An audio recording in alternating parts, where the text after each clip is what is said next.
আসসালামু আলাইকুম। আশা করছি আপনারা সবাই ভালো আছেন। তা আজকে তো আমি কোনো রেসিপি নিয়ে নেই, তা আমার সামনের জোগাড়টি দেখে আপনারা বুঝতে পারতেছেন যে আমি কি নিয়ে এসেছি আপনাদের মাঝে। তা বন্ধুরা, এখন তো শীত শীত মানে তো পিঠা, মানে এখন সবাই পিঠা খায় ভালোবাসে। মানে পিঠাটা অনেক দারুণ টেস্টি লাগে শীতের সময়, মানে রান্না করে রাইতে তুলে মানে সারাদিন খাওয়া যায় বা পরের দিনও খাওয়া যায়, একটু কিছু হয় না ওই রকমই থাকে। আর এখানে নিচে আমি কলা কলা দিয়ে কলা পিঠা বানাবো। মানে কলা পিঠা সবাই বানাইতে পারে না, তা আমি কিরকম করে ঘরে বানায় খাই ওই রকম ভাবে আপনাদের মাঝে শেয়ার করবো। মানে কলা পিঠাটা খুব দারুণ টেস্টি লাগে। তার জন্য আমি কি কিনেছি, আগে নিছি এই যে আঠিয়া কল, মানে এটা বিশিয়া লাউ কলাও কো বা আঠিয়া কলাও কো, মানে একদম পাকা কলা নিছি। আর এই যে নারিকল কুড়াই নিছি, মানে গ্রেট করে নিছি। এখানে আছে হাফ কেজি গাখির, লবণ, আটা, আর নিছি এলাচ, আর আছে চেনি। সবকিছু নিয়ে এসেছি, মানে এখানে হলে আমার পিঠাখানি হয়ে যাবো গা। তো এখন আমি ওইদিকে চুলাম, আমি আগে আগুন জ্বালাই নিবো, যে পানিটা গরম দিয়ে নিব আর আটা ভেজে নিব। তার বাদে আমি কলা ছানবো। বন্ধুরা, এই যে আমার রান্ধন ঘরের সাথে কলা গাছ আছে, মানে এই যে কলা গাছটা এই মাঝখানে কাটছিলাম, কলাগুলা বাইরে নিচ্ছি, বিশালা কলা। এক সপ্তাহ ঘরে রেখে দিছিলাম, তার বাদে পাকছে, তাই আজকে আমরা যে ভিডিও বানাইতেছি। আরো ধরতেছে কলা, মানে ছোট সাইজের একটা আছে, এখনো বড় নাই। এইদিকে এখন আমি চুলায় আগুন জ্বালাই নিব। আমি কলা পিঠাটা কিরকম করে বানাই আমার সাথে থাকেন আর দেখতে থাকেন।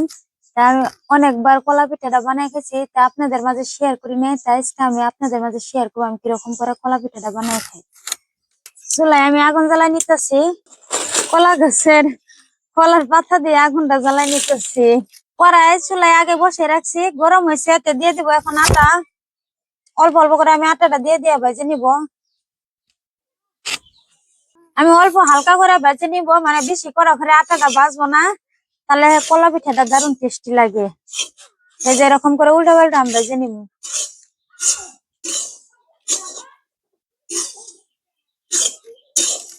আমি আটা এই যে এরকম করে ভেজে নিচ্ছি, এই যে আটা থেকে একটু ভাপ উঠতেছে, আপনারা দেখে তো বুঝতে পারতেছেন যে কিরকম এখন আটাটা জোর হয়েছে।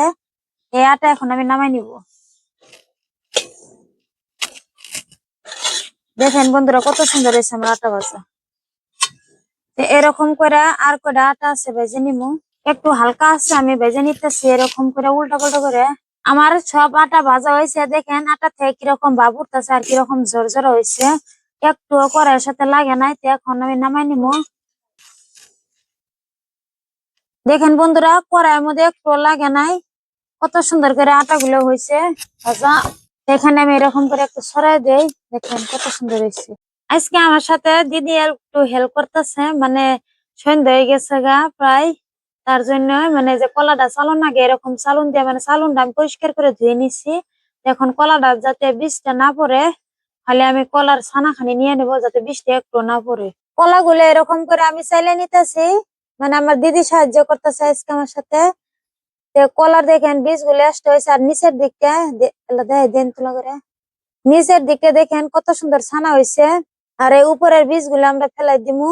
এদিকে আমার দেখেন বন্ধুরা, কতটুক কলা চাইলে বাই করে নিচ্ছে, আমার এতটুক কলাই হবো পড়তেছে। এদিকে কলা চালা প্রায় হয়েছে, দেখেন কত সুন্দর ভাবে পড়তেছে। আর উপরের যে বীজ গুলো দেখা গেছে ছাগলে খাওয়ান যাইবো বা গরুকে দেওয়া যাবো, একটা ফেলানি নেই। আর চুষা গুলো তো গরুই খাবো, আর গুটি গুলো ছাগলে দিয়ে নাকবো, খাইয়ে পেট ভরে যাবো গা। দেখেন বন্ধুরা, কতটুক কলার ছানা হয়েছে, মানে এখানে এখানে দিয়ে দিব কলার ছানা খানি। এদিকে পানিটা ভালো করে জাল করে নিছি, আর এই যে ছোট এলাচ নিছি, মানে এলাচটা একটু হাফ করে ফালটা করে দিব। এই যে এরকম করে দেখেন, এলাচটা দেওয়ার সাথে সাথে খুব সুন্দর একটা সেন্ট বাড়ে, মানে একটু ভালো বাসনা করে, তার জন্য এই যে এলাচ দিয়ে দিতেছি। পানি আমি ভালো করে জাল করে নিছি, তো এই যে কলা গুলা ছাইনার পথে এই যে এরকম হয়েছে, একটু গুটি নাই, তাই আমি এই যে দিয়ে দিতেছি, দিয়ে আর একটু জাল করে নিব।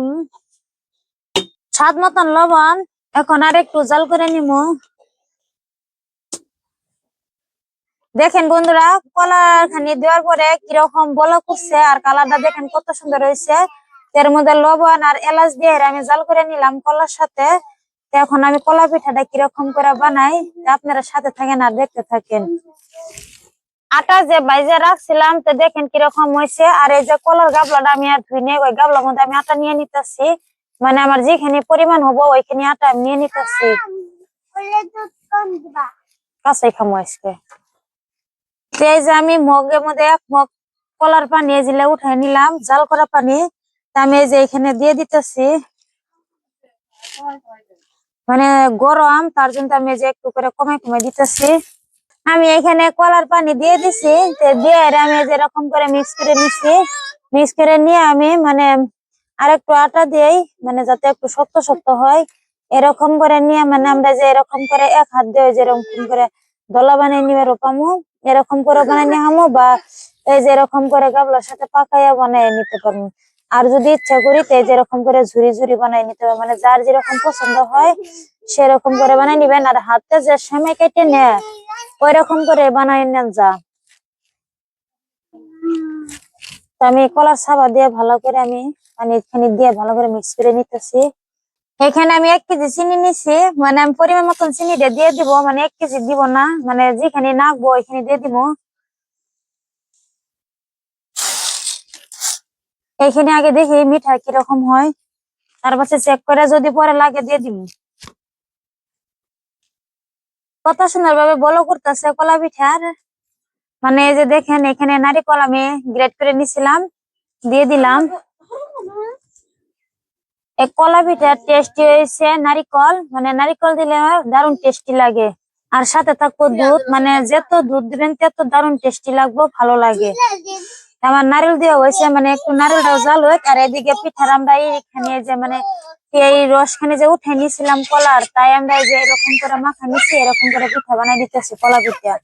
2 হাত দিয়ে আমরা এই যে এরকম করে সামাইয়ের মতন শেপ দিয়ে নিতেছি, মানে কলা পিঠা একটু দিয়ে যে এরকম করে টিপে টিপে দিয়ে দেখেন কত সুন্দর পিঠা খাতর যদি আমার খা খা খা।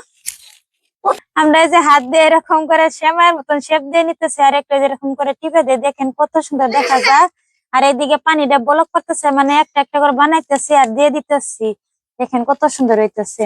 আর আমার সাথে আজকে আমার দিদি আছে, একটু হেল্প করতেছে, তাও দেখেন সন্ধ্যা হয়ে গেছে গা। মানে এই পিঠাটা যদি আমরা ঘরে বানাইতাম তো রাত 12টায় বাজতো, মানে বানাই হেরে খাইয়ে দিয়ে বাদে আমরা ঘুমাইতাম।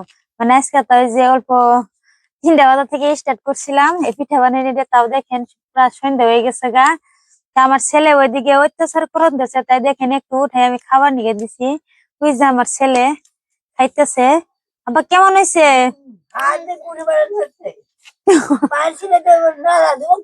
পিঠা বানাইতেছে আজকে, মানে পিঠা বানাই আনন্দ, মানে অনেক অনেক মজা করে সবাই খাবো এই পিঠাটা। দেখেন এই যে দাদি হয়েছে সাথে, আমার ছেলে তো খাইতেছে, মানে পিঠা খাবো। দুধের পিঠা হলে তার কোনো কথাই নেই, তাও কলা পিঠা বানাইতেছে আজকে। কলা পিঠা বানাই তার বাদে আমরা গাখিরের পিঠা খাই, তার জন্য আগে আমরা এই যে কলা পিঠাটা বানাইতেছি। এই পিঠাটা অনেকে বানাইতে পারে না, কিন্তু খাইতে খুব দারুণ টেস্টি লাগে। এরকম করে দিয়ে দিতেছি, আর একটু করে হালকা আছে নাড়া দিয়ে দিলাম যাতে সিদ্ধ হয়। দেখেন কত সুন্দর হইতেছে। পিঠাটা বানাইতে বানাইতে রাত হয়ে গেল গা, এখন প্রায় হয়েছে। এখন আমি দুধ দিয়ে দিবো সাইকে সাইকে। এই যে এখন আমি দুধটা দিয়ে দিতেছি, মানে এখানে আমি 1/2 কেজি দুধ নিছি। দুধটা মানে নামানির আগে আগে দিলে ভালো হয়, তার জন্য এই যে নামানির আগে আগে দিতেছি। দেখেন কতটুকু হয়েছে, আমার পারলে একদম ফুল হয়ে গেছে গা। দেখেন কত সুন্দর, দুধটা দেওয়ার সাথে সাথে কালারটা খুব সুন্দর হয়েছে।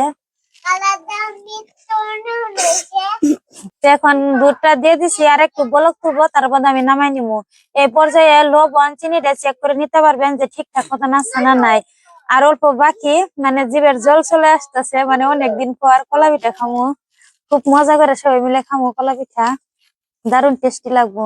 এখন খাবো, তারপরে দেখবো কিরকম লাগে। তো বন্ধুরা দেখলেনি তো, অনেক কষ্ট করে, মানে অনেক সময় লাগে এই পিঠাটা বানাইতে। তে অল্প কষ্ট করলে যদি ভালো একটা বস্তু খাওয়া যায়, তো একটু কষ্ট করলে আর কি হবো। মানে একটু কষ্ট করলাম, এখন আমরা খাবো সবাই মিলে সাথে বস্তু, মানে শীতের কলা পিঠা। আমার কলা পিঠাটা রেডি হয়ে গেছে গা, দেখেন একদম পারফেক্ট হয়েছে, খুব সুন্দর হয়েছে। এখন আমি নামাই নিবো। আর গাখীর দেওয়ার সাথে সাথে দেখেন কত সুন্দর একটু বগা বগা হয়েছে। পিঠাটা আমি নামাই নিই এখন। বিসমিল্লাহির রহমানির রহিম। দেখেন কত সুন্দর হয়েছে কলা পিঠাটা, আর কালারটা খুব সুন্দর হয়েছে। মানে 2 থেকে আড়াই ঘন্টা টাইম আমরা কষ্ট করলাম, তারপরে দেখেন একদম পারফেক্ট কলা পিঠাটা হয়ে গেছে গা। বন্ধুরা পিঠা তো নামাই নিচে, গরম গরম একটু খাই নেই, মানে জিভের জল আসতেছে, একটু টেস্ট করে নেই দেখি কিরকম লাগে। তো অল্প করে নিয়ে নিলাম, দেখেন কিরকম ততা, তত একটু খাই দিয়ে, মানে এরকম ততা হাত দিয়ে ধরতে পারতেছি না, তাই যে এরকম করে একটু খাই দিয়ে। বিসমিল্লাহির রহমানির রহিম। তো বন্ধুরা, এই কলা পিঠাটা যে যত ঠান্ডা হবো তত দারুণ টেস্টি লাগে, মানে এখন গরম গরম। তা আমি খাইতেছি, মুখে নারিকল পড়তেছে, কিন্তু অনেক মজা লাগতেছে। যে আমি দেখেন এরকম করে যে গুটি করে বানাই দিছি পিঠাটা, তাও দেখেন কিরকম মিষ্টি লাগছে, দারুণ টেস্টি লাগতেছে পিঠাগুলো। বন্ধুরা কি বলবো, মনে করতেছে পার্লার ওর দেখিনি আমি খাবার পারবো, এত দারুণ টেস্টি লাগতেছে। মানে নারিকলটা মুখে পড়তেছে, গাখির আছে, দারুণ টেস্টি লাগছে। দেখেন একটা বড় সাইজের পিঠা, একদম দারুণ টেস্টি। বন্ধুরা, এই কলা পিঠাটা যারা একবারও বাড়িতে বানায় খাননি, তা আজকে আমি যেরকম করে বানাইছি, ভিডিওটা অবশ্যই প্রথম থেকে শেষ পর্যন্ত দেখবেন, তা আপনারা বুঝতে পারবেন যে আমি কলা পিঠাটা কিরকম করে বানাইতেছি আর কিরকম